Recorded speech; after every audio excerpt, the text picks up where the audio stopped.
Hello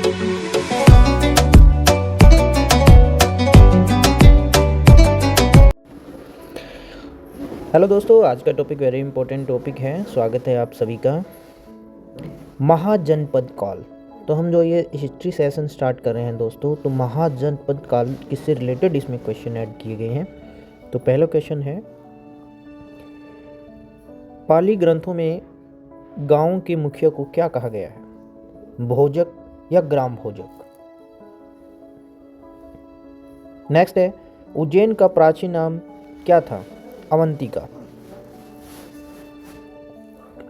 नंद वंश का संस्थापक कौन था, महापद्मानंद। प्राचीन भारत में पहला विदेशी आक्रमण किनके द्वारा किया गया था, ईरानियों द्वारा।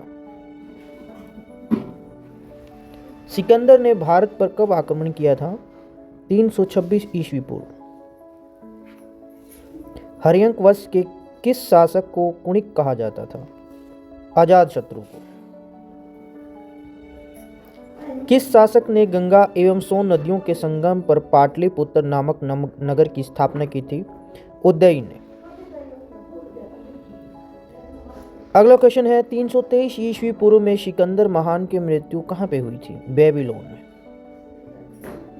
सिकंदर महान, अलेक्जेंडर द ग्रेट एवं पोर्सपुरु की सेनाओं ने किस नदी के आमने सामने वाले तटों पर पड़ाव डाला था, ये नदी झेलम थी।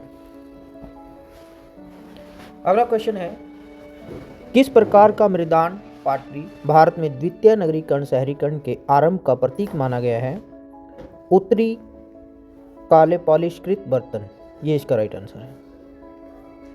नेक्स्ट है, मगध की प्रथम राजधानी कौन सी थी, गिरिव्रज और राजगृह भी इसको कहा गया है। किस शासक द्वारा सर्वप्रथम पाटलिपुत्र को राजधानी के रूप में चयन किया गया, उज्जैन द्वारा। 16 महाजनपदों की सूची उपलब्ध है, किसमें है ये, अंगुत्तर निकाय में, ये ऐड है। मगध का कौन सा राजा सिकंदर महान को समकालीन था, ये घनानंद था भाई। अगला क्वेश्चन है, प्रथम मगध साम्राज्य का उत्कर्ष किस नदी में हुआ था, 6ठी सदी ईस्वी पूर्व में। सिकंदर के आक्रमण के समय उत्तर भारत पर किस राजवंश का शासन था, नंद वंश का। ईसा पूर्व 6ठी सदी में प्रारंभ में भारत का सर्वाधिक शक्तिशाली नगर राज्य था, ये मगध था।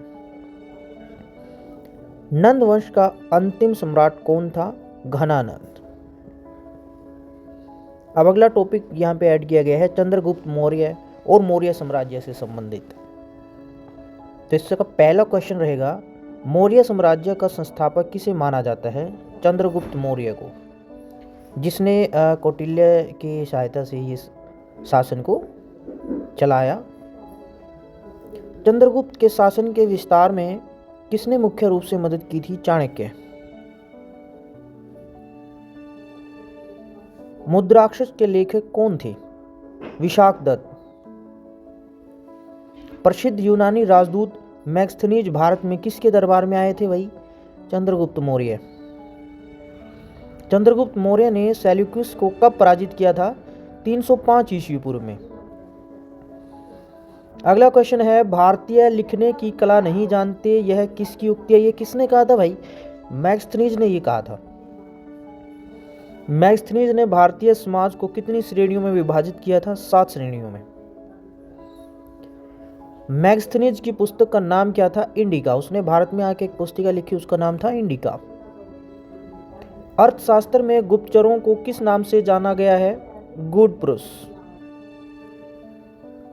किस ग्रंथ में समकालीन तुमराय शब्द का प्रयोग हुआ है भाई, अर्थशास्त्र में। कौटिल्य द्वारा रचित अर्थशास्त्र कितने अधिकरणों में विभाजित है, ये 15 में है भाई। नंद वंश के पश्चात मगध पर किस राजवंश ने शासन किया था, मौर्य वंश ने।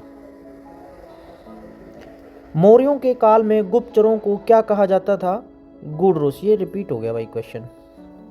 अगला है भाई, सम्राट अशोक और उसके प्रशासन से रिलेटेड क्वेश्चन भी थोड़े ऐड किए गए हैं इसमें। तो मौर्य साम्राज्य का उत्तराधिकारी कौन था, बिंदुसार। मौर्य साम्राज्य का उत्तरकालीन शासक कौन बना, कुणाल। सम्राट अशोक के पिता का नाम क्या था, बिंदुसार। कौटिल्य चाणक्य किसके प्रधानमंत्री थे भाई? चंद्रगुप्त मौर्य। सम्राट अशोक के सभी अभिलेख किस लिपि में मिलते हैं? ब्राह्मी लिपि में। वह व्यक्ति कौन है जिसका नाम देवनाम प्रियदर्शी भी था? सम्राट अशोक। बिंदुसार ने विद्रोहियों को कुचलने के लिए अशोक को कहां भेजा था? तक्षशिला में। कौटिल्य के अर्थशास्त्र में किस पहल पर प्रकाश डाला गया है? राजनीति नीतियां। पाटलिपुत्र को किस शासक ने सर्वप्रथम अपनी राजधानी बनाया था? चंद्रगुप्त मौर्य। पाटलिपुत्र में स्थित चंद्रगुप्त का महल मुख्यतः किसका बना हुआ था? लकड़ियों का भाई। किस अभिलेख से यह साबित होता है कि चंद्रगुप्त का प्रभाव पश्चिम भारत तक फैला हुआ था? रुद्रदमन का जूनागढ़ अभिलेख। केवल यह स्तंभ जिसमें अशोक ने स्वयं को मगध का सम्राट बताया है बाबू स्तंभ है भाई, बाबू में वहां पे लिखा पड़ा है। कुछ क्वेश्चन भाई कला, धर्म और युद्ध से रिलेटेड हमने ऐड किए हैं। इसका फर्स्ट क्वेश्चन है, सांची स्तूप किस धर्म की कला व मूर्ति कला को निरूपित करता है? बौद्ध। सम्राट अशोक की वह पत्नी कौन थी जिसने उसको प्रभावित किया? करुवा की। प्राचीन भारत का वह प्रसिद्ध शासक जिसने अपने जीवन के अंतिम दिनों में जैन धर्म को अपनाया था, वो था भाई चंद्रगुप्त मौर्य। कौटिल्य द्वारा रचित अर्थशास्त्र की विषय वस्तु क्या थी? राजनीतिक नीतियां।